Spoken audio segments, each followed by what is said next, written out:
What's up, YouTube people? It's your boy Patty McNinja, and this past weekend we got the always fun San Diego Comic-Con, and ahead of its October release, Marvel Spider-Man 2 had its big Hall H panel. Of course, I want to talk about it, being a big Spider-Man fan, so without further ado, let's rock!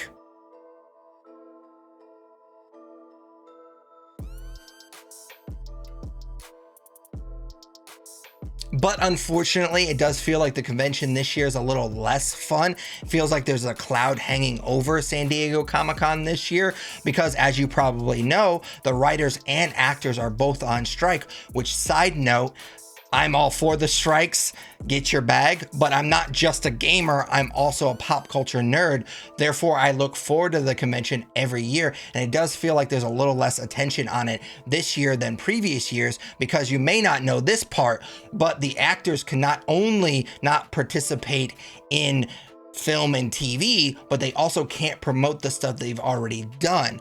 So it definitely feels like there's a lot less star power this year than previous years. But luckily for us gamers, video games like Marvel Spider-Man 2, which kind of feels like it was tailor-made for San Diego Comic-Con, can pick up the slack. It was announced at the convention, like the first game, Spider-Man 2 is getting its own Spider-Man themed PlayStation and DualSense controller. Of course, since this game is exclusive to PS5, the console will of course be a PS5. It will be released in a bundle that will include a digital PS5, a DualSense controller, and a digital copy of the base game. And since you will have to pre-order this, you will also get the pre-order bonuses for the game. And of course, I think this looks dope. I especially love the DualSense controller. I'm what you would call an elder emo, so I love that it's mostly black, but I also dig the symbolism of the symbiote taking over Spider-Man. I will have to admit that I originally was kind of bummed since it wasn't in the bundle. I assumed that you could only get these things through the bundle, and I already own a PS5, so I couldn't justify buying another one. But I am happy to report that all of these things, including the plates, are sold separately. I'm definitely getting the controller. I've already set an alert on my phone to remind me when the pre-orders go live. However, I haven't decided on the plates yet, just because I have my PS5 mounted and you're only going to be able to see half of it when it's mounted. So I don't know if it's worth buying the plates, but I'm definitely going to get the controller for sure. But of course, it's San Diego Comic-Con, so they couldn't just give us a Spider-Man themed PlayStation 5 and be done with it. They also gave us a brand new story trailer, and I thought it would be fun if we watched it together. So the trailer starts off with Harry and Peter, and I do kind of feel like I have to address the elephant in the room. I, like many others, are confused and bummed that they redesigned Peter in this game. As a pop culture nerd, I understand when they have to recast for actors or actresses for whatever reason in a movie or TV show. I know that those things can still happen in video games. It just kind of feels goofy, and the excuse that they gave is kind of sus for why they changed Peter. I don't necessarily believe the theory that they try to make him look like Tom Holland, but I do think that it's pretty obvious that they try to make him look a lot younger. It's also weird that it also kind of looks like they redesigned MJ. They didn't go from the ground up like they did with Peter Parker, but they just kind of changed her style. And we did also learn that she is a reporter for the Daily Bugle, and so maybe they just made her look a little bit older because that's a big girl job, and maybe she just feels like she had to change up her style a little bit. It's still the same actress, Laura Bailey from Critical Role, so I think that's kind of cool. But she definitely looks different. She looks a little older, which is counter to what they were doing with Peter. And then, of course, we get Venom, which we've been waiting for. We've known that he's going to be in this game for a long time, but we've been waiting to actually see him, and we finally got that in this trailer, which he looks awesome. Horror fans like myself might recognize Venom's voice as the great character actor Tony Todd, who is most well known for being Candyman in the original Candyman films.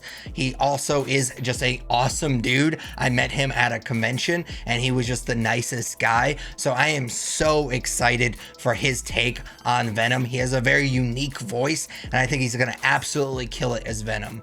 So I do have to address the big reveal in this trailer. I know that this was heavily teased in a post-credit scene in the original game, but this story trailer all but confirms that Harry is Venom. I still have a theory that this could still be a red herring. You actually don't see Harry's face when he's being overtaken by the symbiote, and we've seen trailer trickery before, so it's possible that it's a different person. It's possible that it's still a bait and switch, but Occam's razor says the simplest explanation is usually the best explanation, and the best explanation in this particular case is that Harry is Venom, which would make me pretty bummed, but not for the reason you may assume. So I love Venom and I love Eddie Brock as Venom, but I don't care that Eddie Brock wouldn't be Venom in this particular game. I've watched decades of the MCU, and one thing watching all those films has taught me that as a comic book fan, I can still compartmentalize my love for the comic books and my love for the movies, even though that they are different. I can love both of them equally, even though that they're different. If I want the comic book story, I can read the comic books. If I want the movie story, I can watch the movies. I don't care that they're going a different route in this game. I just really hoped, I had it in my head that Harry was going to be in this game to establish the character, but he was going to be more of a side character in this particular game. And then he was going to be front and center as Green Goblin in the third game, kind of following a similar route to as Amazing Spider-Man 2, which I didn't really love that film, but I liked the idea of his illness as the catalyst for him becoming the Green Goblin. It felt like they were doing a similar thing with that post-credit scene. So I kind of had it in my head that he was going to be the Green Goblin in the third game. They could still have the Green Goblin in the third game. It would just be Norman, which would be great because he was the original Green Goblin. But I just kind of, again, had it in my head that it was going to be Harry, and they're not going to double dip. They're not going to make Harry Venom in this game and then Harry as Green Goblin in the third game.